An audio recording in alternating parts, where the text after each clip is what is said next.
Hi, everyone. I'm really pleased to bring you this masterclass today. When it comes to little ones, milestones are such a hot topic in Singapore. Whether it's at the playground, in family WhatsApp chats, or during health checks, there's often this quiet comparison happening in the background. Who is talking, who is not, who is ahead, who is behind. Speech and language development in the first few years can feel especially loaded because communication is so closely tied to connection, confidence, and how we see our children showing up in the world. So today's session is about bringing clarity and calm to that space. We're going to look at what to realistically expect in those early years and explore simple, practical ways you can support your child's communication at home without turning your living room into a therapy room. Clear guidance, doable strategies, less second guessing, because understanding development should feel grounding, not overwhelming. I'm Kathy, your host. I'm a postpartum and infant care doula, village building expert, mum, and the founder of Pregnant and Popped. I'll be saying all the important, boring stuff before we begin, and then I'll be handing over to our special guest today. Then I'll jump back in towards the end to moderate the Q&A session later. Super conscious you're not here to hear about me though, so let's get through the boring stuff quickly. Legal stuff. The content of today is the work of our Pregnant and Popped providers. We, Pregnant and Popped, are not licensed medical or legal professionals, and this is neither a medical nor legal platform. The content of today should not be considered medical or legal advice. Instead, it is always best to consult with your specialist providers for any specific concerns or questions, and use the information from today as a complementary tool to help guide those discussions and care plans. In short, our goal is to provide a supportive and informative community for expecting and new parents, but it's important to always prioritise your own health and the advice of your specialist providers. And now I'm really pleased to introduce today's speaker. Wanda is a speech language therapist who trained in UK and Singapore and has worked across Australia, UK, and of course here in sunny Singapore. She now calls Singapore home and brings with her both international experience and a very grounded, practical approach to supporting families. What I personally appreciate about Wanda's work is that she does not see communication as a checklist of words to tick off. Her approach is play-based, strengths-driven, and neurodiversity-affirming, always tailored to the individual child rather than forcing a child to fit a rigid milestone chart. She works closely with parents and caregivers because she genuinely believes that you are the most powerful influence in your child's development. Therapy is not about doing something to a child. It is about equipping the adults around them with understanding and tools. Clinically, Wanda supports children with speech sound differences, language delays and disorders, childhood apraxia of speech, hearing impairments, and a wide range of developmental profiles, including autism, ADHD, stuttering, and feeding challenges. Beyond her extensive training and qualifications, go to their website to check them out because I couldn't possibly list them all here. Wanda is also a mum. She understands the emotional side of milestones, the worry, the comparison, the quiet questions that keep you up at night. That lived experience shapes how she shows up for families with empathy, steadiness, and clarity. We are very grateful to have her here today to guide us through what to expect in the first few years and how to support communication at home in ways that feel realistic and empowering. Wanda, it's over to you. Thank you, Kathy, for the very thorough introduction. So today we'll be looking at speech and language development in the first years, and I just wanted to welcome everybody who's here, and thank you so much for making the time to be here to join us in discussing what we want to look at in the first years. So my name is Wanda. As Kathy has mentioned, I'm a speech language therapist. I've been working with kids for more than 10 years now. I am a mom to a very cheeky 14-month-old boy and soon to be a mother of two under two. So today I will be discussing both the milestones of what we want to look at from speech and language. And then after that, we will also talk about some tips and tricks of what you can do at home to help support your child's speech and language development. Now, before I go there, I do want to share that as a speech therapist, I look at many things, but these are some of the things that I look at when parents come in to see me. I want to see whether your child has that early interaction skills. Are they able to attend to a task, listen, wait? How are they playing? What are the play skills like? And then we then go up a step further and see, what do they understand? Do they understand instructions or questions? And can they answer that? For after understanding comes expression, right? So are they able to express themselves? How do they convey their wants and needs?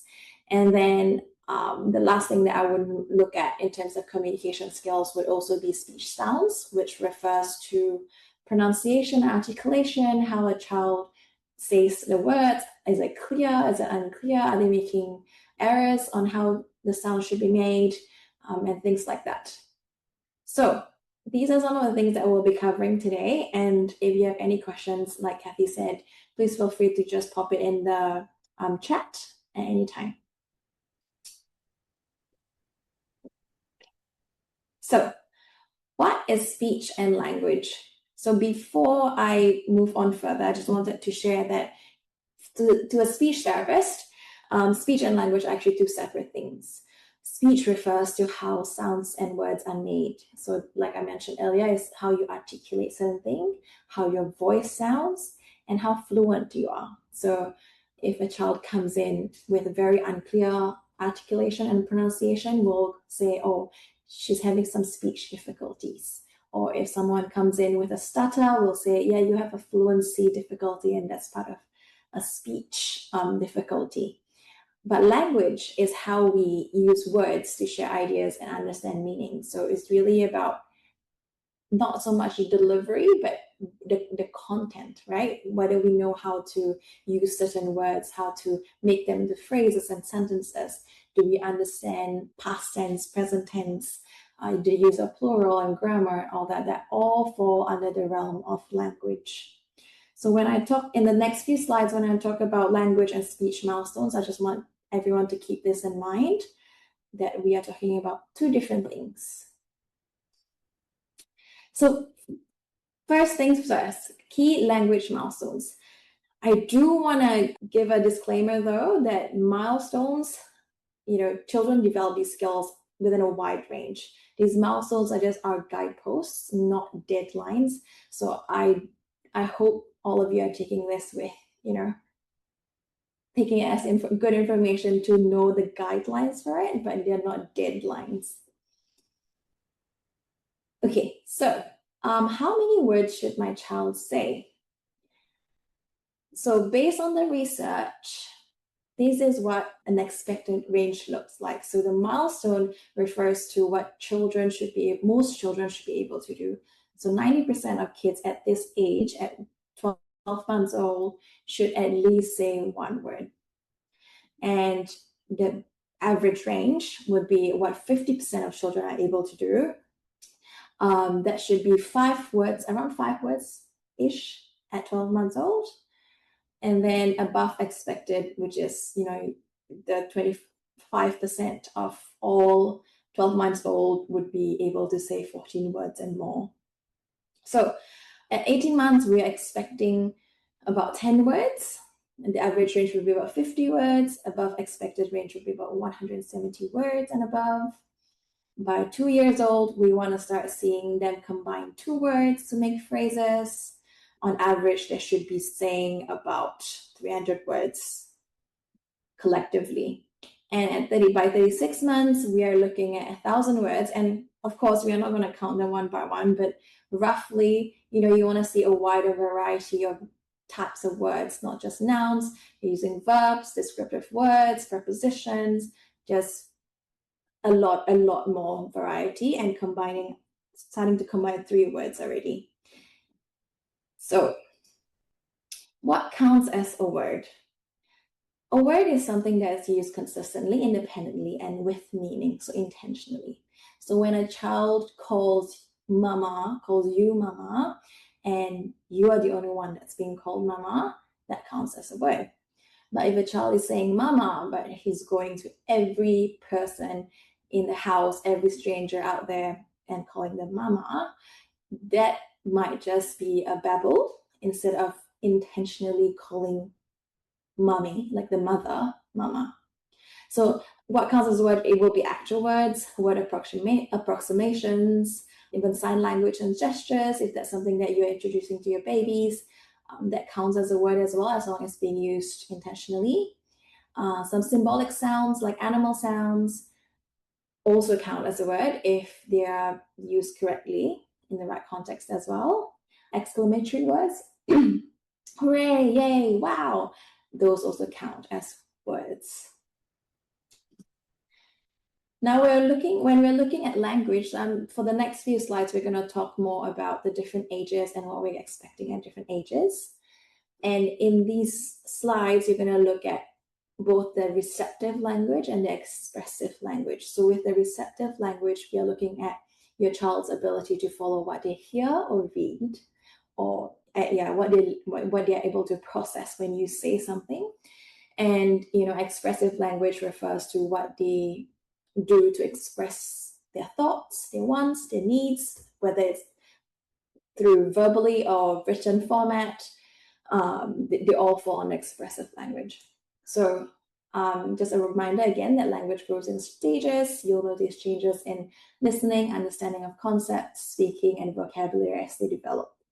And the following slides provide a range of what we want to see, but they are not strict deadlines. So 0 to 6 months, I think a lot of the PNP moms in this freshly popped stage, which is great and exciting. I love babies.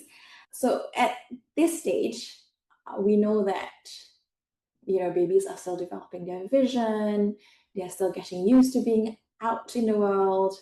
So receptively, when we talk to them, they recognize your voice, right? So they're starting to move their eyes in the direction of sounds or objects of interest. They might start to coo when talked to. When your voice changes, they might show some facial expressions. They will start to recognize the voices of loved ones or start recognizing common objects more towards 6 months when they can see a bit better. They make different sounds for when they want to tell you whether they like something or not.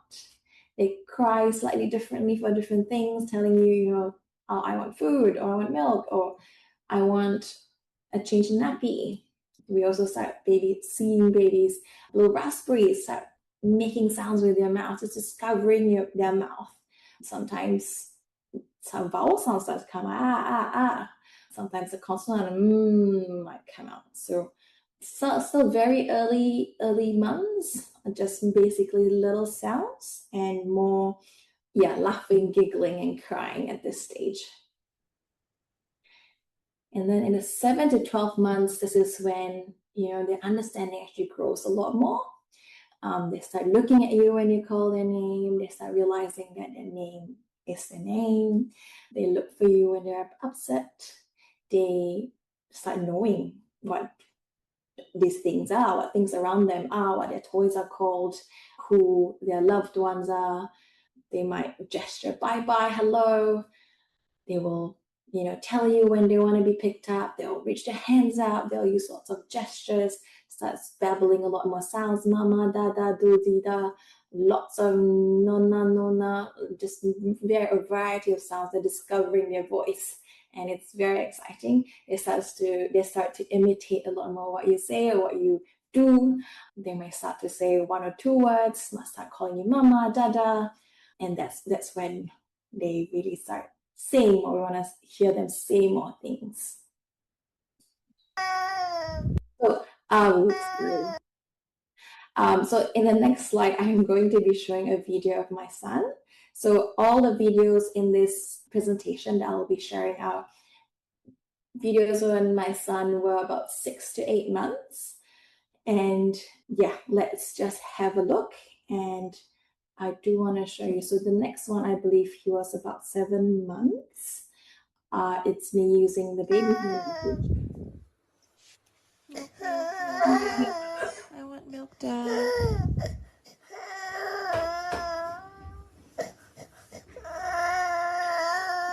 Milk, Dad. Yeah, it's coming, it's coming. So he is very hungry and he wants his milk. And my husband is in the background preparing his formula in a bottle. But what I'm trying to show here is, I don't know if you saw his attempt to say milk. I've been introducing it to him since he was, I don't know, maybe about 4 or 5 months. And every time he drinks milk, I'll just tell him, oh, you're drinking milk. Ooh, yummy milk. And this was one of the first few times that he started doing it, baby sign language, right? So sign language, there are many forms of gestures that you can introduce at home. If you want to strictly do the baby sign language gestures, you can go to babysignlanguage.com. But my general advice is do what works for your family, as long as everyone in the family understands the same thing, uses the same thing, and it's consistently used. That's good enough, because they'll pick it up and they'll learn it and they'll understand it and they'll use it when they are ready. So using baby sign language will delay my child's speech. If they can sign, they won't feel the need to talk. I was wondering if anybody can tell me whether this is true or false. I'll tell you the answer.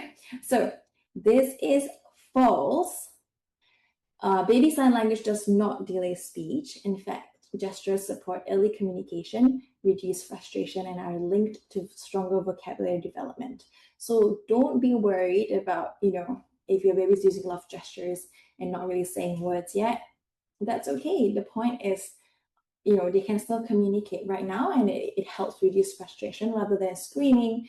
At least the gestures help them to facilitate what they want to tell you. So do use it. I find it very helpful for my own son. And yeah, I always encourage parents whose children have a bit more difficulties with speaking to start with sign language first, or gestures first, as this does help with language development. Now, going to 1 to 2 years, we are looking more at being able to follow commands now. So the other day I was telling my son, oh, can you put this in the bin? And he was just trying to open the bin, things like that, very simple things. Get your water bottle, get your shoes, put this there, give this to Dada. They might be able to point to things when you're walking around and you see a dog and you're, oh, a dog. And they're starting to understand a lot more words, a lot more objects and action names. It's starting to imitate more regularly. And by closer to 2 years, we want to see them combining 2-word phrases, so more milk, or Dada there, or no more, starting to do 2 words instead of just 1 word. And then in between the 2 to 3 years, we want to see them grow to understand more complex instructions. So they'll be able to do 2-part instructions like, oh, can you put the bowl over there and then give this to Daddy? 2 parts. They will know their body parts, understand the concept of the one, can repeat on demand a bit more, and then they'll start doing up to 3-word sentences, combining nouns and verbs, starting to use pronouns, answering simple questions, emerging grammar. So they may not be accurate all the time. You might hear a lot of overgeneralization of plurals or past tense. So for example, a bird flew outside, and you might say, oh, the bird flied outside, things like that. It's very common. And this is when they start asking a lot of why questions, which is great because it gives you the opportunity to answer and model language accordingly. Okay, so next up.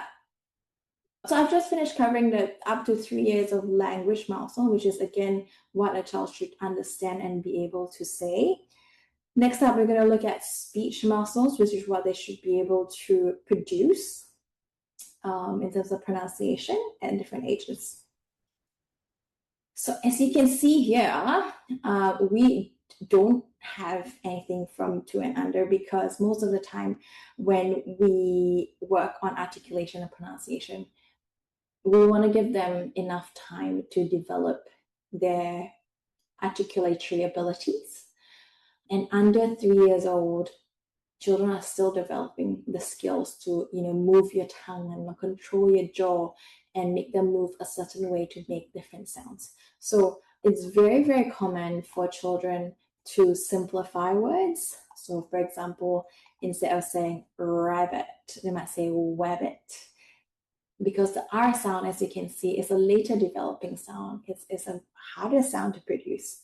So we use this as kind of a guideline as to when these sounds should be achieved by. So by 3 years old, all the top sounds should be present. By 4 years old, all these sounds should be present and said well as well. And then by age 5, and then lastly, by age 6, the TH sound should be there as well. So anything below 3, if you find that, your child is still having difficulties pronouncing some of the words, do try to model it for them, let them hear the sound a lot more and see if they can copy you instead of, starting to worry and rushing to therapy or anything. But before we get there, we want to provide more opportunities for them to hear the sounds and try to copy the sounds first. Okay, now we come to the fun part, and this part will have a lot of videos of me and my son, but basically I'm trying to show you that the takeaway, which will be the fact that building communication skills, building speech and language skills doesn't have to be difficult. You can do it through the things that you do every day. So I'm going to show you some examples of what we do at home for me to introduce language to my son. Mama's got strawberry.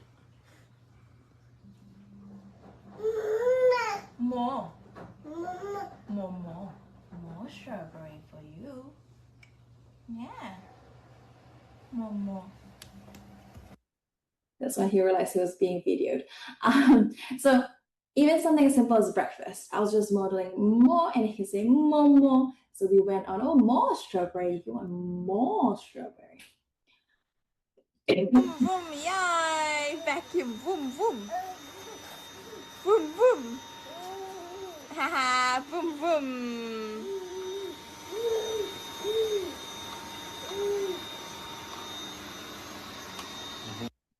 So my son loves the vacuum cleaner. Every time the vacuum cleaner turns on, he will rush to us and try to hold it and vacuum with us. And in this video, I was trying to show you that I was trying to make fun sounds, right? Because vacuum is quite a difficult word to say, but I go vroom, vroom, and he was trying to copy me. So babies at this age love copying anything that's fun and interesting. And so nowadays, if he goes to me and he goes vroom, vroom, I know that he's looking for the vacuum, and we might start vacuuming together. Up, good try. Up, let's go. Up, good try. Up, good boy. Let's go up.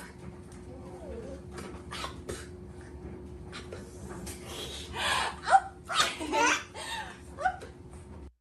So it's not very clear in this video because he was doing it very softly, but I was trying to model up, and he was going like make the sound, the P sound. So when he attempts that, I threw him up because he was attempting to ask for up. Bye, bus. The wheels on the bus go round and round, round and round. The bus, yeah. The wheels on the bus go round and round, all through the town. Yeah, so we were on a holiday and there were lots of buses, and he was so interested in the buses. So every time we are waiting for a bus, I would just sing the, Wheels on the Bus song. And yeah, I'm just modeling it for him, really. That it's a bus and we can sing the song. So he builds that language association as well. And if he copies, great. If he doesn't, at least I'm providing that language input to him. And the next video is something more recent. I think this is when he was about 12 months old. Carrot. Wash the carrot. Wash, wash, wash. Wash, wash, wash. Wash, wash, wash. Wash the carrot. Wash your hands. So things like that. So you just involve them in your day-to-day activities. It's very fun for them. Just tell them what they're doing, wash the carrots. And he was trying to make this shh sound, wash. And then after he dipped his hands, I just say, oh, you're washing your hands, wash your hands.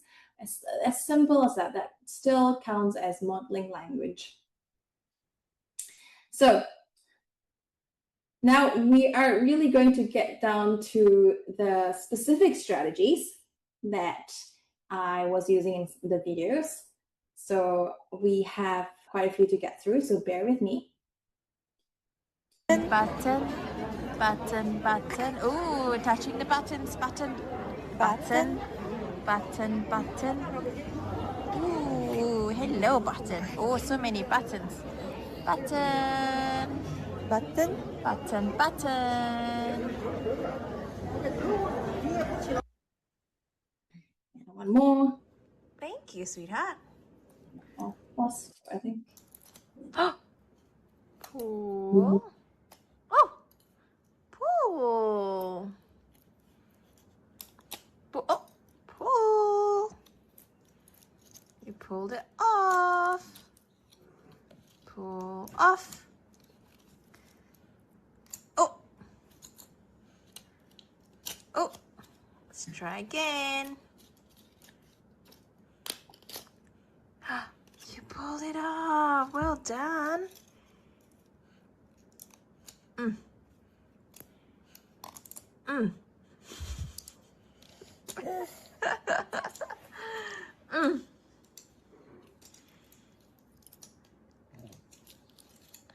Mama, help.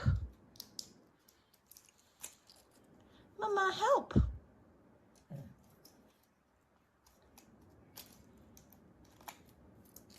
Oh, thanks, Bob. So from this video and the one before this, I guess the point I was trying to show is that I was repeatedly modeling what I wanted him to learn, right? So in the first video was the button. It was the first time that he ever noticed the buttons. I was telling him, that's a button. Oh, button, button. Oh, so many buttons. I just kept repeating the word button. So in that 1 minute, he probably heard the word button 30 times at least. And in the second one, I was trying to model pull, pull, pull, or pull, or you try again, let's pull. Oh, so hard. Oh, you did it. And he was so busy trying to focus on pulling that the medicine thing. But children are always listening, right? So even telling them what they're doing at that point of time, it helps them associate that word with the action that they're doing. So even though they may not be repeating after you immediately, you are still building that receptive language, the understanding of what they're doing. So keep modeling, and modeling whenever you can. So what words do I model? This is where I get a lot of questions from parents asking, what do I say then? So we want to always think about functional words. What are functional words? Functional words are words that when you teach your kids, they'll be able to use it almost immediately in their day-to-day environment or day-to-day activities. Things like social words, action words, requesting words, feelings and needs, and core vocabulary that works across many contexts. So things like hi, bye, go, help, owie, pull, push, press. Press is one of my son's favorite words because he wants to press the lift buttons all the time. Yes, why do we want to choose these words? Because children want something that's immediately applicable to them, right? Something that is useful, so they can get what they want, they can convey what they need, you can connect with others, they hear it many times, they use it many times a day. At this stage, especially in the 0 to 1 or up to 18 months even, building a lot more of these functional words, really more, it would be, I would say, is the most important focus, rather than shapes and colors and ABCs and numbers, because those are not immediately applicable to the kids' environment. You can introduce them for sure, it's not that you can't, but don't put too much pressure on them and focus too much on those words that may not be used as often in their day-to-day. So, saying mama help is more important than saying mama circle, right? Mama square. These are really quite low utility words for them at the early stages. Open. Oh, hello, Ant. Hi. Oh. Hi, Ant. Hello. And we close. Oh, bye-bye, Ant.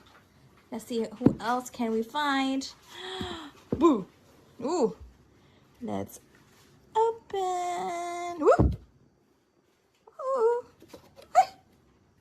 Open. Oh. Hello, Cricket. Yeah, hi. And we close. Oh, open. Let's see. Oh. Ding, ding, ding, ding, ding, ding, ding. Oh, yum, yum, yum. I see a cake.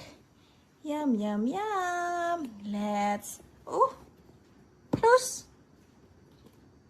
And open.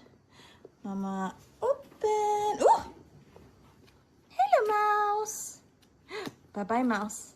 Close. Close, close. Close, close, close, close, close. Close, close, yeah. Close, close, close, close, close. Let's see, who's next? So reading interactively. Reading, I love reading to my baby. There's so many things we can introduce when you're reading.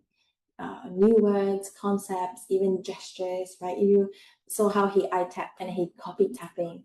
Before children copy words, they copy sounds, and before they copy sounds, they copy actions. And all these things, even opening and closing, it's great when he copies what I do and then slowly copies the sounds that I make or what I say. Those are the steps towards speaking, right? So books are a great way to achieve that.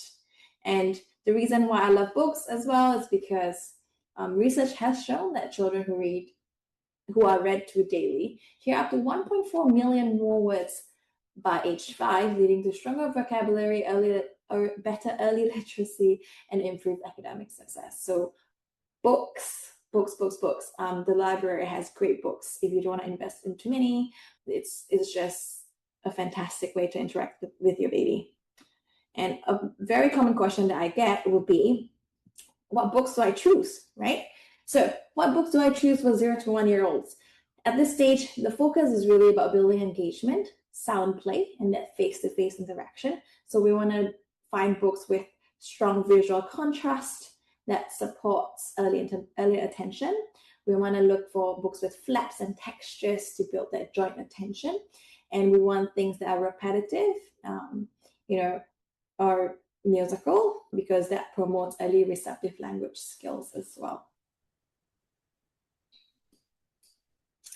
Between 1 to 2 years old, we then want to start looking for books with focus on first words, gestures, imitation, sound play, and naming. Flaps encourage gestures, pointing, showing, predictable phrases that invite them to participate in the reading activity. Brown bear, what do you see? It's very repetitive. They can remember the words after a while. That's great. This is perfect for labeling early vocabulary and action words. Yeah, books like Dear Zoo, Where's Spot, all these things that are easy to remember, easy to catch, easy to understand. And then from 2 to 3 years old, our focus will be for combining words, having simple sentences and early concepts. So, going on a bear hunt, for example, the repetition across the pages help children learn multiple word combinations. And, when their books have action stories, they model verbs like jump, walk, clap, or we have to go over it, we have to go under it. A lot of concepts are being introduced there. And these are great for expanding phrases and describing pictures. And then after the age of 3, we want to find books that are focused more on storytelling, WH question sequencing, vocabulary building, things that have a strong rhythm for increasing participation and prediction, starting to have characters, more distinct characters to help with development of emotional language, and a story structure that help children later on retell the stories to you. Right, so after books, model, read interactively. The third tip will be to follow their lead. Oh, Baba, you found something there. Zip, zip, zip. Zip, zip, zip. Zip, zip, zip. Mama, open and close. Open. Oh. So nothing grand here. I just noticed that he was fiddling with the zipper, right? And I was just teaching him. This is also the first time he noticed that zipper there. So I was just saying zip, zip, zip. Oh, there's a zipper. Zip, zip, zip. I was very much following his lead. What was he interested in? So think about when you are playing with your kids or your baby, what are they looking at? What are they interested in? Follow that, model that word. Instead of, if they're interested in A and then you're busy trying to introduce object B, you are then breaking that concentration and the attention and the interest on the first object. So follow their lead, just do what they want to do. And the fourth tip will be to observe, wait, and listen. There. There, bear. Hi, bear.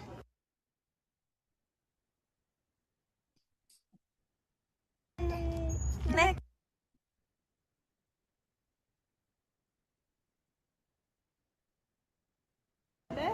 There. There, bear.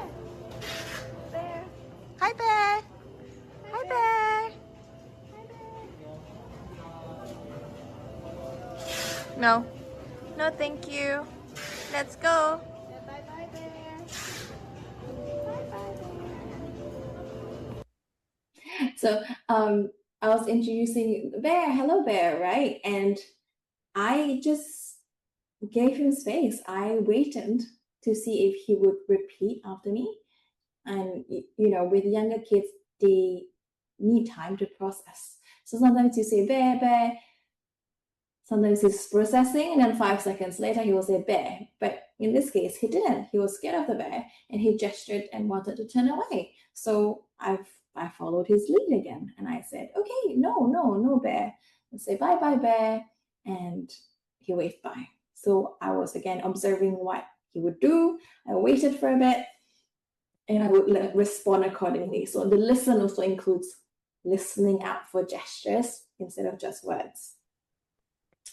Hey, And Wanda, to it's follow up- Kathy. It's Kathy here for a moment, Wanda. Yep. Just want to say, I'm not sure if other people's screens might be stuck. Mine has been stuck for a little bit on a few screens behind you. I'm just seeing how it looks before you also slow on the screen. So if you uncheck screen second, and then we can just okay, sorry. No, I can see it yourself.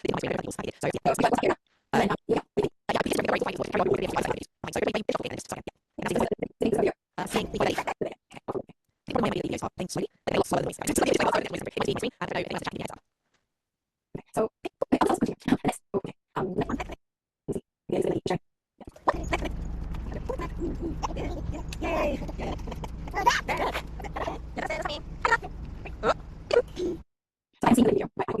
So what my sisters were trying to do was trying to connect with him.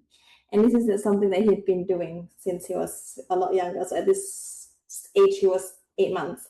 What I wanted to show was that my sister was saying a lot of connect at the start, and he was just staring at her before he eventually connected. And sometimes that's what it looks like with babies. They need time to process. They need you to give them time to get there, to meet you there. So there are moments when you won't get an immediate response, but if you can just try to count in your head, maybe 3 to 5 seconds, and look at them expectantly to see if they will respond, instead of just rushing through everything that you want to say, give them, just pause, give them time to process and see if they respond. And the next thing that we can do... Water. Okay, I'm going to wait until you guys see the same thing. What? Because I'm already on the next screen. It's not showing it.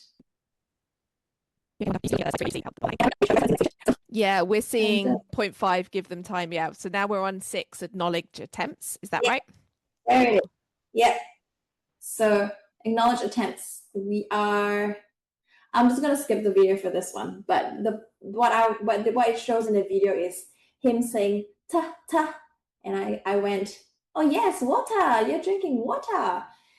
And he will just be drinking, and I will say more water, and he say ta ta, and I was just repeating after him. So I acknowledge his attempts to say water and say, yes, you are drinking water, but I'm providing him with a full word again. He's saying ta ta, say, yes, that's water, you're drinking water. So you really acknowledge when your baby's trying to say something, and it may not be the clearest thing, and sometimes you might have to really go, what was he trying to say?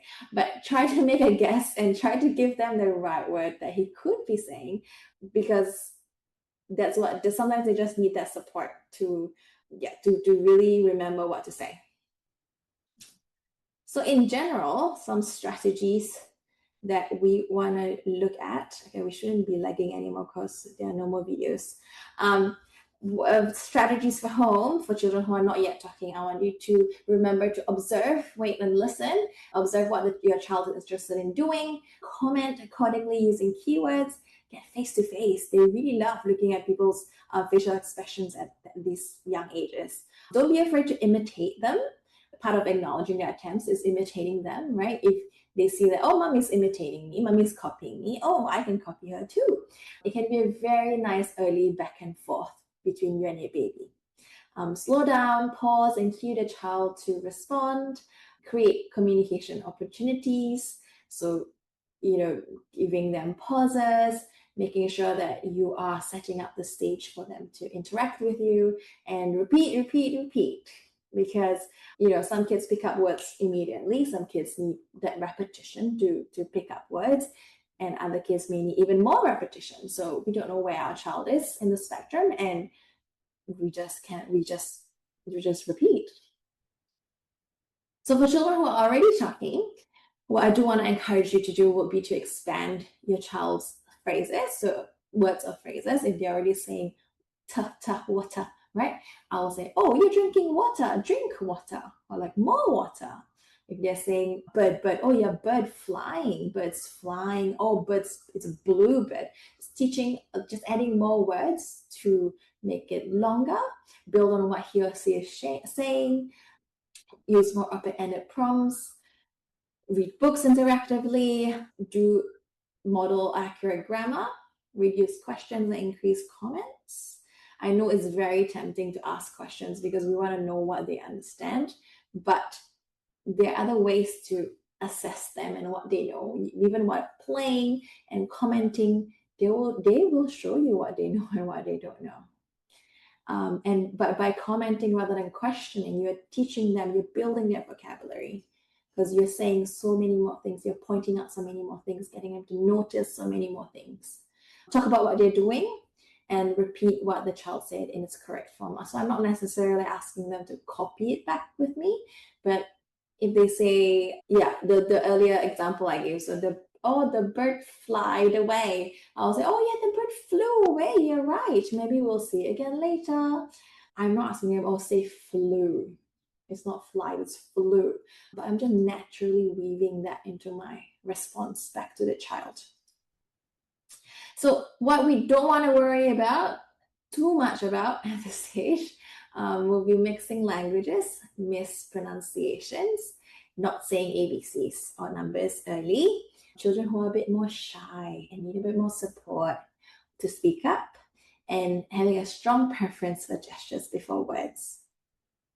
What is important, though, is that connection, the repetition, your responsiveness to their attempts, the joint engagement, the joyful communication, and overall, I want you and your child to both enjoy interacting with each other. So, that said, that is all for me, and I'm happy to take any questions that you might have. Thank you so much for listening and bearing with the slow videos. Thank you so much, Wanda.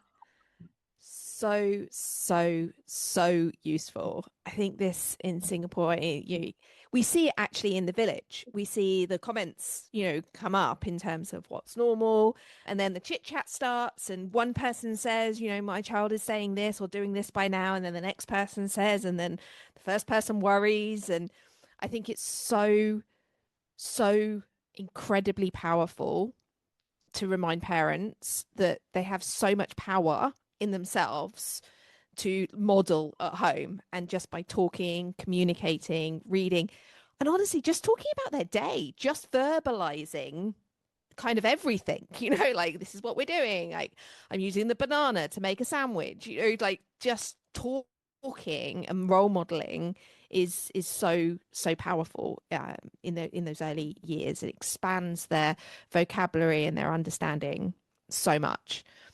We do have a question that came in. I'll read it out for you. I'm just wondering how we can teach a child 2 languages from young. Should each parent take on one language and use it consistently with their child? How do we teach our children to differentiate what they are learning for 2 different languages? So I've got the answer ready because I expected someone to ask about this. So another true or false: exposing my child to 2 or more languages may confuse them or delay their speech or language development. False. Bilingualism does not cause delays or confusions. Babies' brains are fully capable of learning 2 or even more languages right from birth. So I'm not sure if Kathy mentioned this, but I am from Indonesia, and I actually, apart from the videos, speak to my son in Bahasa, and my husband, who is Australian, speaks to him in English. So bilingualism is great, it's important. I want my son to be able to talk to my family as well. So some tips for supporting bilingualism at home: pair each language with meaningful people or routines. Children learn best through the connection, not strict rules. Okay, so it might be English with daddy during bedtime. It might be Mandarin with grandma during meal times. It might be Bahasa during car rides. It might be Tamil during songs and stories. It doesn't need to be super strict, just consistent enough for exposure. So the question, I think, brought up the one parent, one language, which I'll touch on in a bit. Yes, so one parent, one language. One parent, one language is an option, but not the gold standard. Studies have shown that one parent, one language can work, but it is not superior to other bilingual routines such as time and place, context-based language cues, and flexible family bilingualism. So at home, personally, I use a bit more of this flexible family bilingualism and context-based language use, not strictly one parent, one language. Why? Because the one parent, one language, the most important predictor for bilingual success is the quality and quantity of exposure, not necessarily the method. When I see clients who tell me they want to do one parent, one language, I usually ask them as well, how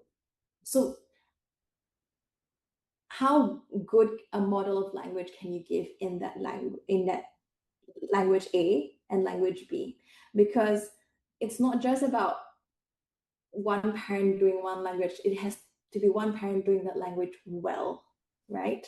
So rigid one parent, one language can reduce the natural interactions a little bit if the parents are not fully fluent in those languages.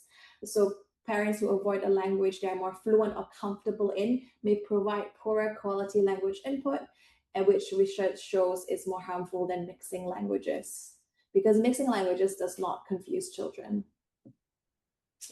Yeah, I think that was what I prepared.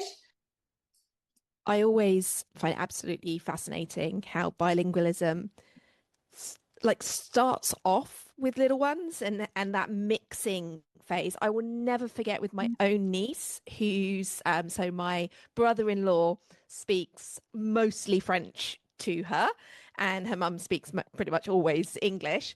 And I remember the very first time we were babysitting my niece, and I was playing something, and we were doing repetitive sounds, I think we were talking about stacking things, and I kept saying the color.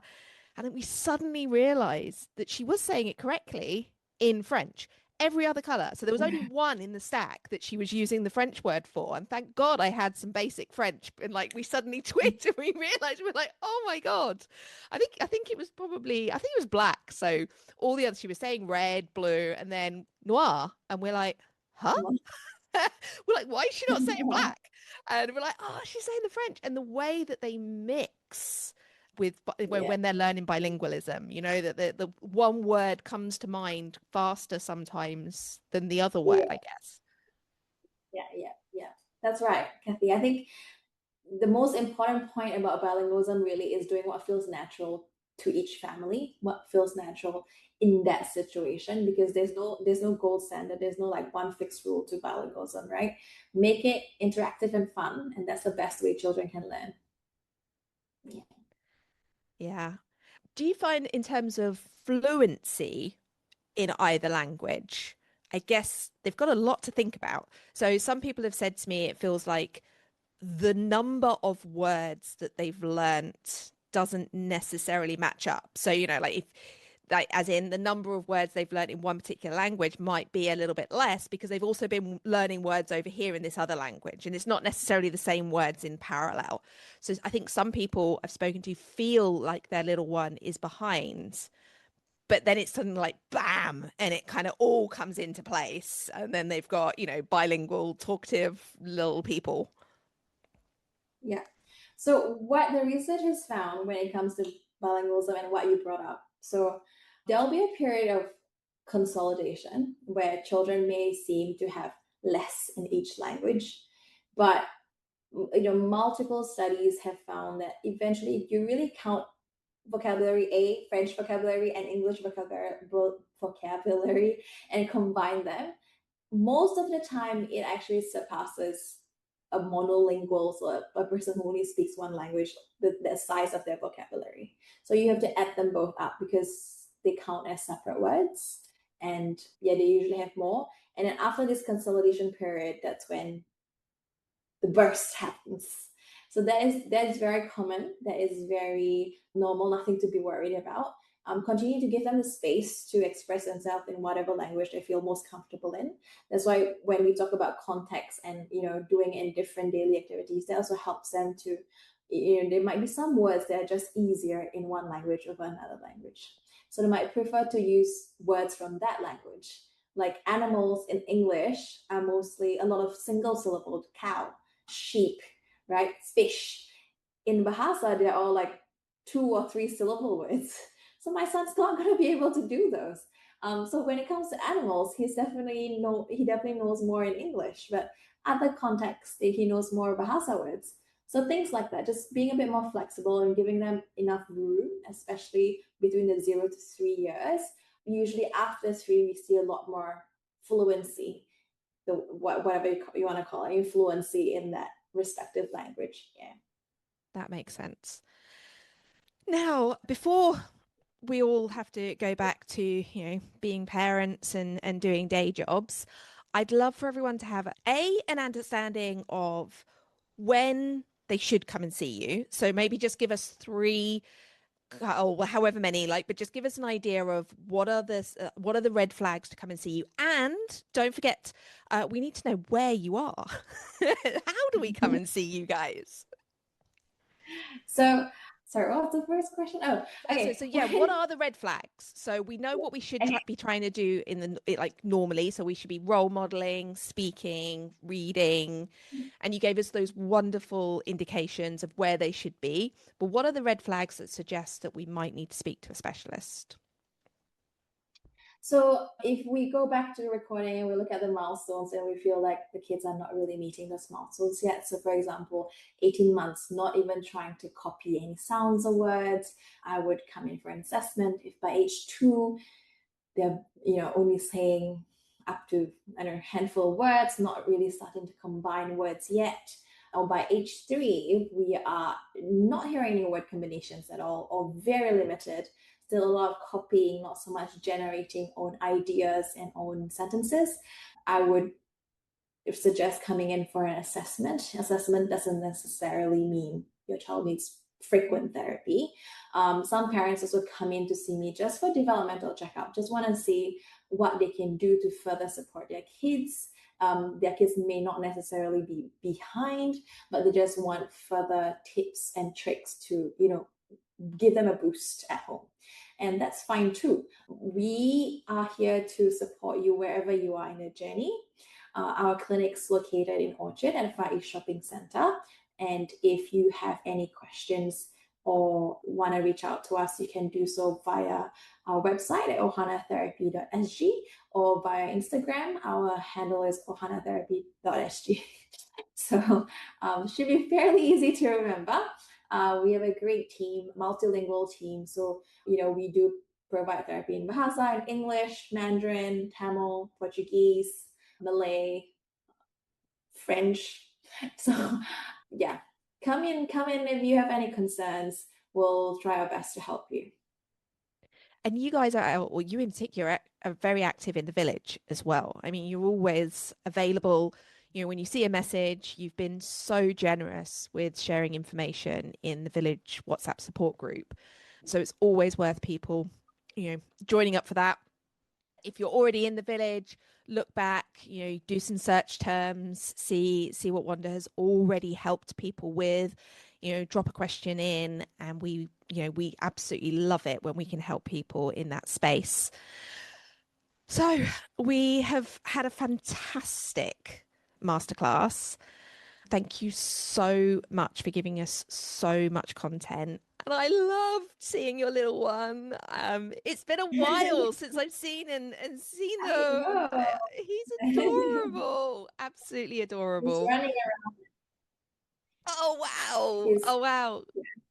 Keeping you so busy. You must be so proud. And we are very, very thankful for having you today, taking time out of your busy schedule. So thank you ever so much. Thank you to everyone at home. We really appreciate you being here live. And for those of you that will be, logging in on the replay, thank you for watching the replay later on. So have a fantastic day, everyone. Thank you again to Wanda and everyone watching this. Thank you and bye.